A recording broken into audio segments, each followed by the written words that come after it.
from Significant. This is Crack It in an Hour. Hello and welcome to another episode of Crack It. We are live from Cannes, Crack It on the Quasset at the lovely PayPal ad studio.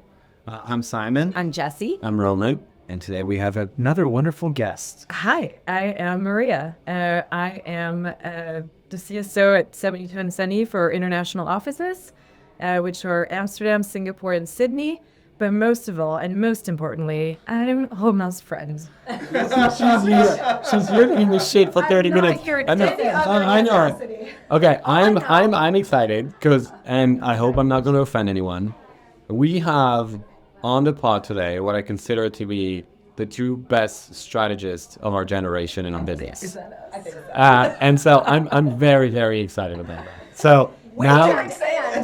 I've said many times that all you want to do is just tell Roman how wrong he is about things. Yeah. So I've been waiting for this one for a long time. Yeah, I mean, you do that every day. Yeah, I know. Yeah. Now how friend is it? How friend is best?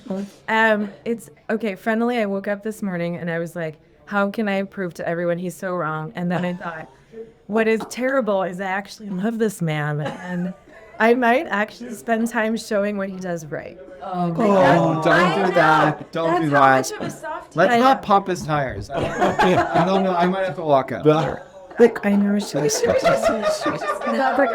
I'm walking out, you guys. Okay, well, I mean, Okay, go for it. You're bringing a problem. Yeah. You brought a problem. Yeah. Is this the tee up to your problem? Is that? Maybe. Okay, you go. I started the clock. I brought a problem, which is actually a serious one, but one that I think this crew is actually good at and might have good solutions to. And it's one that's dear to my heart because it's about mostly love and friendship and relationships, and I actually like you, so maybe we can use that to fuel some of the I love it. problem solving. Okay, I think a lot of people have been talking about it. I'm just curious to see how this crew kind of goes about it. But it is about the male loneliness epidemic. Yes. And male friendships. And you might have already talked about it No, many times. we have not. It is officially an epidemic. Epidemic. Apparently, I'm going to read some stats, but the share of men who report having, and then it disappeared, absolutely no close friends, rose from 3% to 15% in a number of years that is actually not fully written here, but a few decades apparently. And the percentage of men who report having 6 or more close friends plummeted from 55% down to 27% in 20 years. So it feels massive. It's Yeah, actually so good. sad. Yeah, this is And great. it's a health, a general health issue. Yeah. It's a, loneliness is actually like a terrible thing for you, your health and your life. And I just want to talk about ways to potentially go about it. Now, because I'm with Homo, it wouldn't be a conversation if I wasn't able to say that women are better at this. Absolutely. And I will absolutely not question this. Like, I agree. I agree, Sam. I agree gender too. tension in this. So just for the record, the male one is No. just to be for the record, any conversation that is becoming a debate, which is most conversations between me and Maria, has a bit of gender tension. It's just a great opportunity to mansplain loneliness. Exactly. And so today we are women's planning friendship. Let's do it. All right. Let's go. All right, let's hear it now. Okay, I have faith. I got a lot. I just want to give you both credit because I do think that both of you are both of you have very close friendship circles, and you're both very good at maintaining friendships. I think and maybe this is already like jumping straight into it, but I feel like both of you are willing to give more than you take, and I think that's why you have that. But I don't know. I guess I'm curious, like because you guys do not fall into that. I don't believe in This it. comes back to my golden rule, and the give more than you take thing is a big part of it. Beautiful. You need to be a good fucking hang. And people need to learn. Like I this is not saying like, dude, it's not your fault, but I think we have a severe crisis in people knowing how to be a good hang right now. Yeah. And because I do think that if you know how to get out there and chop it up with people and do anything, loneliness goes away quite quickly. Yeah. Do you know what I mean? Yeah, it is that. But I don't think a lot of people are equipped with what's required to do that. Yeah. And I'm like, But I'm it's thinking more in than very that. few I terms think here. I think you guys show up for people. I don't Yeah, know why I'm that's true. giving you both so much credit right now. But. So a good hang, yes. Though to your point, I don't think everyone's equipped to do it, and some of the people not equipped to do it with their personality or anything still find friendship, right? So it's not just that. Yeah. I'm gonna go like a little deep immediately because we just have 20 minutes, but I think we need to learn to teach our boys how to say I'm sorry, and how to say I love you. Totally. Hear it all the time. Yeah. Like the foundational thing about friendship is love, right? Yeah. And so how do you show boys that love is not a secret thing, right? Well, to that point too, a lot of guys have problems with shame. Yeah. They can't handle shame very well. Yeah. Do you know what I mean? And like a lot of what you're talking about is literally like if you say I'm sorry, that's being okay with like I fucked up. I messed up. Yeah. You know what I Yeah. mean? And I think a lot of men specifically feel real shame when they fuck up and they run away. Yeah. I think it is a weird, especially this moment in culture right now too. And it's kind of I have a question for you. Yes. Okay, go ahead. No, I love because you open by saying giving more than you take, and then you respond to that. I actually think giving is good hang, but it's also emotions. Yeah. Yes. And it's like that emotional vulnerability where you use a gift to people, and which probably some people, not you at all, have a hard time have a hard time giving. It's generosity to like open up and be kind of like, open your heart to that. And I think it's disarming. Yeah. And then when you get that, maybe you are able to give that in return. Yeah. Do you think the core problem is the ability for men to make friends or the ability for men to keep friendships? It's so interesting. So when I was reading about it, they have, and maybe it's kind of like a probably a generalization, but it's okay. Let's go for it. Male friendships are more defined shoulder to shoulder and doing activities together. That's the And big one. Female friendships are more defined face to face. Like look at Each other's soul. I didn't talk to you about my original women. You guys can go now. 5 minutes. But seriously, and I see it because when you meet even new women, it's like in 2 seconds they will have my birth story, my original woos, my daddy issues, like literally in 10 to 15 minutes. And it's interesting to see that men basically have more. It's more conditional because it's like activity based. And so once you switch from maybe I'm not doing pickleball anymore, sorry, that's it. Then I jump into a new job, a new activity, you actually lose. So to your point, it might be about keeping. I don't think there is a difficulty maybe in making friendships. It's the sustaining them. Yeah, because when you takes lose energy. when you lose the activity bridge that binds you, it like completely crumbles. That's when, So interesting. I'll give you a perfect example of my life, which is my mom and dad divorced and then retired. And my mom is doing great.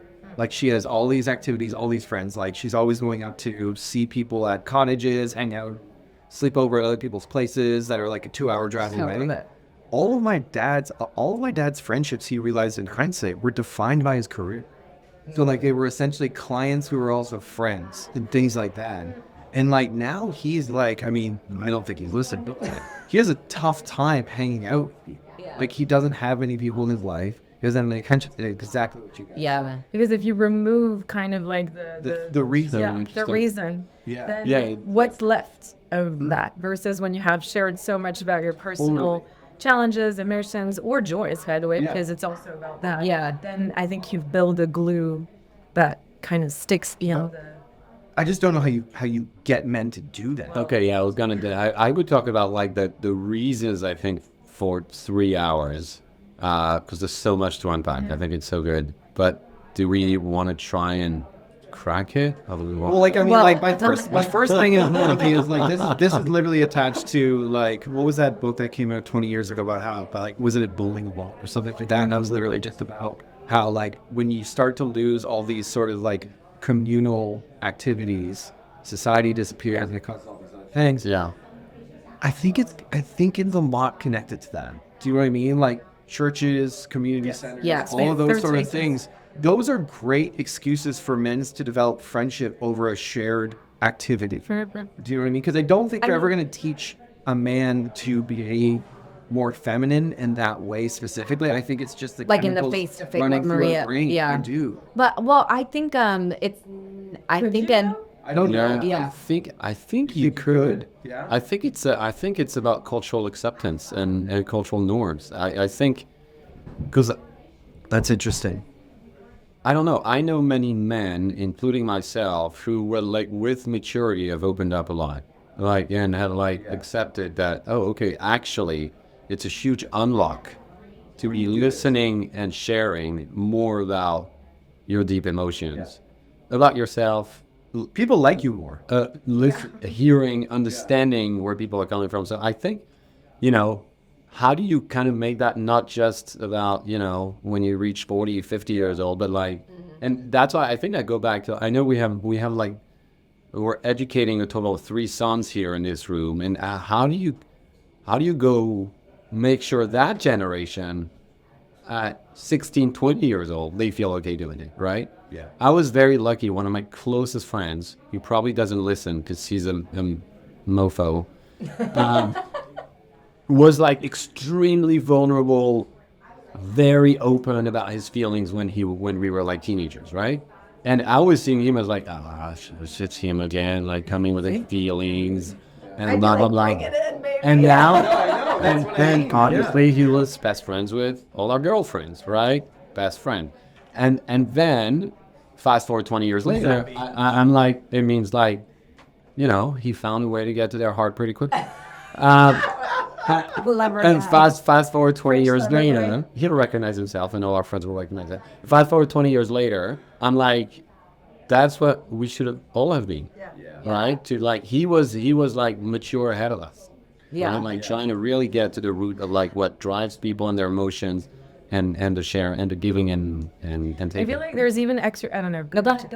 I feel like there's even, and this is probably not a real thing, but exercises you can do at school, because the problem is we're a generation of parents who I think are educating our kids, to speak about emotions way more in a ridiculous way now. It's like, how do you feel, baby? And like that starts, and it's good, and it's great. And then you get to school, and honestly, I mean, my kids are growing up in France now, and it's very genderized, and the boys and the girls, and the boys are hitting each other, and like the girls are sitting on a chair doing whatever. It's kind of sad. But I think like even having modules and exercises of like sitting across each other and talking and understanding what is for if it's not about like that practicing of and when you first were talking about that women friendship is face to face and male friendship is shoulder to shoulder, it's so good.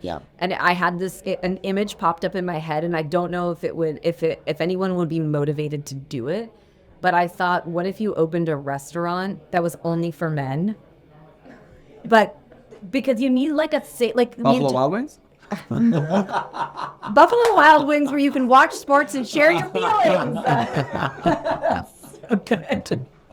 You're like, wait a minute. actually, I think that place exists. actually, But the idea is, but maybe you take the TVs out of, but I just suddenly was like, how do you force the face-to-face thing, but also create a safe space to do it? Because when you were talking about at school, I could also imagine, though, part of the vulnerability is not just among your friends, but everybody else in the, like the girls in the class. And like, you might not want to go through those exercises or modules And maybe in the school setting. But maybe the bridge is like encouraging male-female friendship. totally, yeah. There's that's always a good point. also a taboo about That's a it, very which is good like, point. Is it weird that I'm going to hang out with, that my husband wants to hang out with everyone's wives? This is a bad thing to say.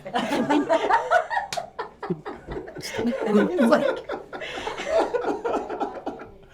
conversation. He does. And because it's better, and has a lot of great girlfriends actually. And but he's always like, is it weird if I ask to go get a coffee, then it's gonna be taken as a thing? That's such a good point. It's But such a it could good be point. a nice bridge to start there. I literally include my wife on text threads sometimes with other friends' wives. And then I'll end it with, I'm not being creepy, my wife is on this. It's like your babysitter. Like I've been literally like, hey, you make, because like, sometimes it'll be like a business conversation or something like that about someone. And they're like, hey, so do you want to like meet up for coffee? By the way, Christy's on this. Yeah. what did I tell you? This is so weird. Wait, this speaking. This is so weird. Is the stims on. I'm like, okay, if it, like, But you're also speaking to, I think, what's really complicated about this situation, which is like male friendship has a lot of these complexities that are sort of you need to do it a certain way that I think get in the way of being more open. And opening it up Yeah. entirely and being way more fluid. If I go to a dinner party and I'm having fun and there's friends and I meet a friend's wife and we're chatting and there's a bit of a business conversation and it's all good, and then the following day she sends a text to me with her husband in the thread, that's an invitation. Yeah. I just Is that how you take it? That's, if the husband is not in the thread, So I've been doing the opposite. I'm like, yeah, I'm not responded. Yeah. Oh, and by the way, my wife's on this. I'm like, this is a different. I mean, maybe. so I don't think friendship. that's how we resolve like Mel. But Clearly not. I've been doing the solution. I'll just log out now. Wife to the WhatsApp. It's not right. Sorry, you go. No, I like what you said about, you talked about school, and I love the example you gave because it's not cliche. It's not like, hey kids, let's talk about friendship. You know, it's like, okay, well, let's have them have conversation face to face and talk about what they did today or whatever. You give them a little prompt, but that's not necessarily about the prompt can be about anything. It's just behavioral. Yeah. So I think there's something in the behavior to be taught. You know, Sorry, I got excited. Yeah, Because what's please. interesting is I was thinking about how do you do that, but in a way that's native to that generation. Yeah. And I literally was thinking about a podcast. Like if you had in schools little podcasts out, because everyone wants to be a content creator, an influencer, have a podcast. Like that's sort of, there was a stat at one point about how more kids now want to be an influencer than an astronaut. You know, like that's astronaut used to be sort of the like, I want to be an That's astronaut. also a Like, bullshit stat. it's okay. Because Let's move on. Yeah. But it's not. But No, it is. sure. It's like saying back in the day, I want to be a celebrity. It's like, yeah, of course, everyone wants to be a movie star. It's the new movie star. Yeah, but no, but it used to be astronaut. That's fucking. Okay, doesn't matter. I'll show you the data. But Good stat to bring. yeah, it doesn't matter. The point is, I actually think if you created in schools little like as a class, I don't know, you have these little content studios. You have you let the kids have a podcast, but it's literally just a way for them to talk to each other or open up about things. It gives you almost that shoulder to shoulder like experience, but it actually all of a sudden you start talking about Shared activity. It's shared activity, but it's teaching you how to talk and how to open up and how to, because inherently you end up sharing stories and I don't know, it could be, I'm trying to think of a way to make it native to. I mean, there's a thing that, and it's the shoulder-to-shoulder thing that led me there, even though it's completely different from the shoulder-to-shoulder example you gave, which is more about community living things together, like being in like doing sports and whatever it is. If you think about like the best way to have a conversation with a teenager, no gender, like regardless of the gender, I see two ways: the hike or a car drive. Because you don't look at each other, and because it's probably a little less Scary. confrontational, scary, and it's kind of the same with like even like adult men. Like even the ones who don't share as much, you go on a hike for a couple hours, people start talking. Yeah, it's the best. Right. And so there's certain modalities I think that we can probably find, and there's an age thing, right? You do it with a 10-year-old, sure. What they want to do is like race and find the biggest stick and like do fight swords, whatever. That's probably an age as we have sons, right? That's how it works. We need to find a sweet spot where you can start having those things and maybe have conversation triggers and things, but it's both like the conversation and the format, I guess, this was my point. And there's formats that are more conducive to Sharing. Yeah, I love that. Let's get everyone on hikes. Okay, but I hate myself for bringing this up, but because you said it at the beginning in terms of the benefits of friendship, it's literally a longevity conversation. And that's not as relevant, I don't think necessarily to maybe the younger kids, but if I think about all of the men right now who are in the fitness world and the longevity world and the optimization of the tracking, and you just like The maxing. Yeah, the maxing. Like we need to, like, if we make friendship maxing part of lifespan and longevity, Right. I then love maybe that. That's suddenly interesting. it becomes a thing, Very right? interesting. Let's launch that. And it's true. I focus too much on the youth, but No, the actual epidemic is more. I'm guessing with like the 25 to 35 generation is like been stuck on the phone for a little too long and obsessed with dopamine rush on Robinhood. So it's still affecting, but you're right. I think there's things to be done today with. But that's interesting because like we're thinking about behaviors to change early on that you can adopt, like make the problem go away. But literally, maybe there's a need for a PSA. Yeah. I know I grew up with a dad, immigrant, Romanian immigrant to France, and I think so the story is, I'll go personal for a hot sec, but he denounced the regime, the communist regime in Romania, and so suddenly his phone and everything was like, on, how to say, sur écoute, listening, like they were, and so suddenly you go from having 25 friends to 3, because the ones who call you are the ones who, are taking the risks to have their names up from like the secret police. And he's like, and those friends, I could cry, seriously, how deep and like for life they are. And so moved to France, met my American mom, had kids, and then was literally from day one, like, your friendships are the most important thing in your life. Also school, and you better have like A++. Classic. But it's like, you need to be taught that, I think, from a young age. So to your point of like, should we just tell people how important friendship is? Yeah. Like, I think we don't know. You're right. I'm getting goosebumps you saying this because I've always considered friendships to be like an essential part of my life. Yeah. And I love it. I fucking love it. And we're at time. I don't want to let the clock go when you were telling that story, but I love this.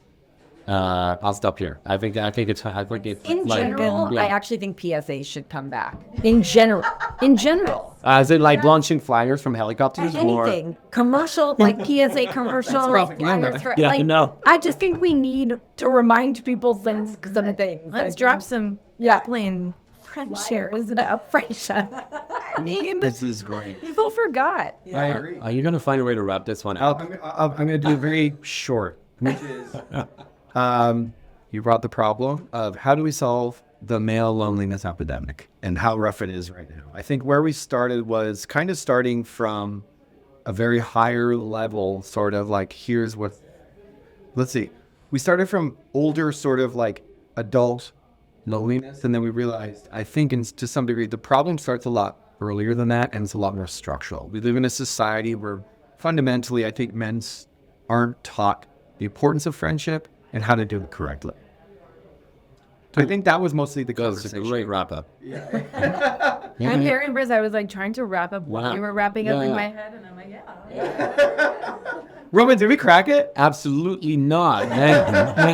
And look, this is like one of the media subjects. Like, it's so meaty. It's so good. Yeah. We actually never dared to go there, so I appreciate you taking it to us. And we didn't crack it, and we had a wonderful conversation. We could talk for like 4 hours to try and keep cracking it. Yeah, I agree. But I actually think that you should come back on, and we should do a full hour episode on it. I would be delighted. I think it's such a similar. Yeah. Let's do it. You are good at it? Yeah, I'm ready. Yeah, do you think we cracked it? No. But it's okay. It's okay. We're having a conversation, which is helping because we're starting to I'm not lonely. Yeah. Exactly. No, we didn't crack it, but that's okay. That is okay. Most importantly, this was fantastic. Yeah. Maria. Thank you so much. Maria. I like you all. Maria, thank you. I welcome you, Maria, moving forward.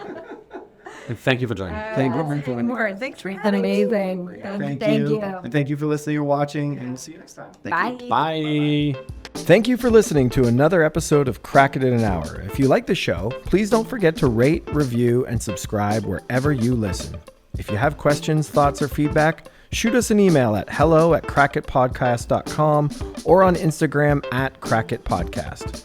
Music done by Michael Anastasi, cover art shot by Mick Mint, and all things audio and video taken care of by Nathan Nash. See you next time.